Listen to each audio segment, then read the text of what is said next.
Hello दोस्तों, आज हम लोग देखेंगे कैसे फायर अलार्म बनाया जाता है। तो ये उसका फायर अलार्म का सर्किट डायग्राम है।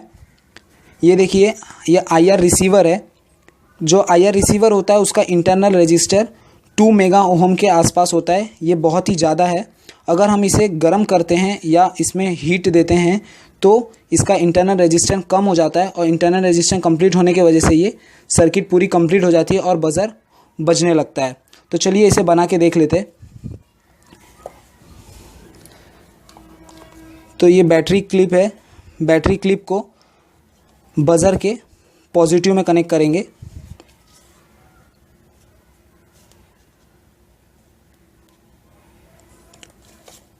फिर बैटरी क्लिप के नेगेटिव में आईआर सेंसर कनेक्ट है। तो इसमें पॉजिटिव नेगेटिव की कोई ज़रूरत नहीं, आप कैसे भी इसे कनेक्ट कर सकते हैं।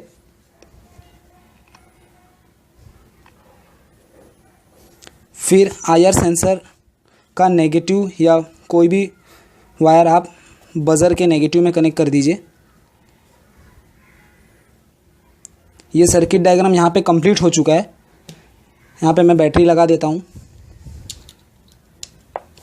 मैंने बैटरी लगा दिया, तो मैं आपको टेस्ट भी करके दिखा देता हूँ सर्किट।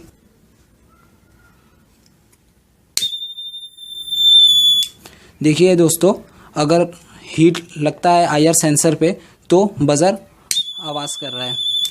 ठीक है, थैंक्स फॉर वॉचिंग गाइस। अगर वीडियो अच्छा लगा हो तो लाइक एंड सब्सक्राइब करना ना भूलिए।